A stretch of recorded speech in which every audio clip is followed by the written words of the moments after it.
સુરત શહેર એસઓજી દ્વારા private security એજન્સીઓના સંચાલનમાં નિયમોનું કડકપણે પાલન થાય તે માટે મહત્વપૂર્ણ બેઠકનું આયોજન કર્યું હતું. સુરત પોલીસ કમિશનર વાબમ જામીર દ્વારા શહેરમાં કાયદોની વ્યવસ્થા જળવાઈ રહે તેમજ તાજેતરમાં અમદાવાદ ખાતે સિક્યુરિટી ગાર્ડ દ્વારા યુવતી પર દુષ્કર્મ ગુજાર્યો હોય જેને લઈ સુરતના સિક્યુરિટી એજન્સી ચલાવતા સંચાલકો દ્વારા પ્રાઇવેટ સિક્યુરિટી એજન્સીના કાયદા અને નિયમોનું કડક પાલન થાય તે માટે સિક્યુરિટી એજન્સી ચલાવનારો સાથે મીટિંગનું આયોજન કરવા આપેલી સૂચનાને લઈ એસઓજીના ડીસીપી રાપદીપસિંહ નકુમ તથા પીઆઈ સોનારના માર્ગદર્શન હેઠળ 24 ઓગસ્ટના રોજ પોલીસ હેડક્વાર્ટર્સ કોમ્યુનિટી હોલ ખાતે સુરતમાં કાર્યરત સિક્યુરિટી એજન્સીના સંચાલકો અને સિક્યુરિટી ગાર્ડ સાથે મીટિંગ યોજી હતી.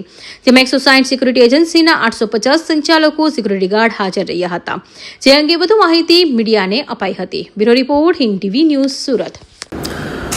તાજેતરમાં જ અમદાવાદ શહેરના આનંદનગર પોસ્ટે વિસ્તારમાં પ્રાઇવેટ સિક્યુરિટી એજન્સીના ગાર્ડ દ્વારા એક દુષ્કર્મનો ગંભીર બનાવ બનેલો. એ અંતર્ગત રાજ્યના માનનીય ડીજીપી સાહેબે 15 દિવસની સિક્યુરિટી એજન્સી જે પ્રાઇવેટ છે એની ચેકિંગની ડ્રાઈવ આપેલી. તે અંતર્ગત 16થી વધારે કેસો સુરત એસઓજી દ્વારા કરવામાં આવેલા.